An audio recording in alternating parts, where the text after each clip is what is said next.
I had OCD of the patella, osteochondritis deficits of the patella.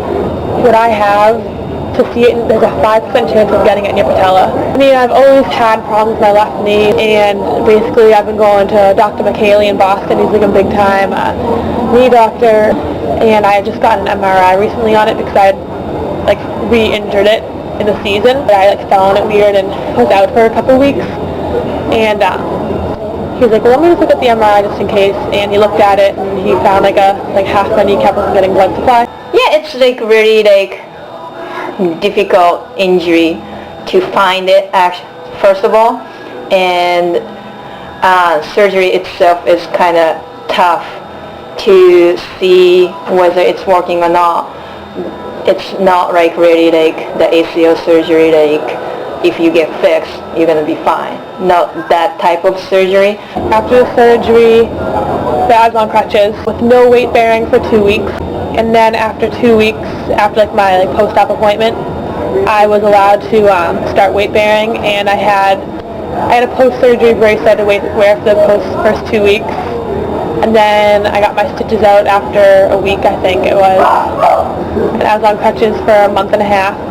So the month was weight bearing, and I had to sit in I think it was called a CPM machine. It basically went from foot to almost mid thigh, and it slowly bent my knee. So I sat in that for I think it was 12 or 14 hours a day, and then when I got to school, I started doing some simple rehab when I was still on the crutches, leg lifts and some ankle braces. And when I first got my surgery, I couldn't even lift my leg off the ground. Worked on my range of motion.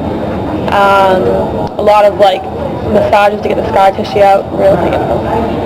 And what else did I do? Ultrasound. I used to do a lot, things like that. First week and a half was pretty rough. You know, Denise is a huge contributor for us, and it has hurt. I mean, people are playing different positions, out of positions, so it's been a little bit different. The players that we have are doing a great job adjusting. Yeah, that was really hard for me, and it's hard to be optimistic about it too, knowing that I'm gonna miss a game. It was just you feel like you're letting your team down in a way too. They have a bad practice, and you just wish you could go in there and help and keep the team spirited, because it's a lot different trying to cheer on the team when you're not actually feeling their physical pain. So that was really hard, and just not playing all together. This is the longest I've ever gone without playing, or even not walking or running. So that was pretty tough too. Because of how she is, it was a really hard time for her to go through that, and so it all depends day by day, and it's her mentality changes, and that time I have to use some trick to motivate her. She's a go-getter. She's probably she's rare in that regard, is that she really wants to get it done, and when it feels better she thinks she should be back in. And so from my perspective, trying to help her understand that she's got to make sure she's back full, and it's 100%.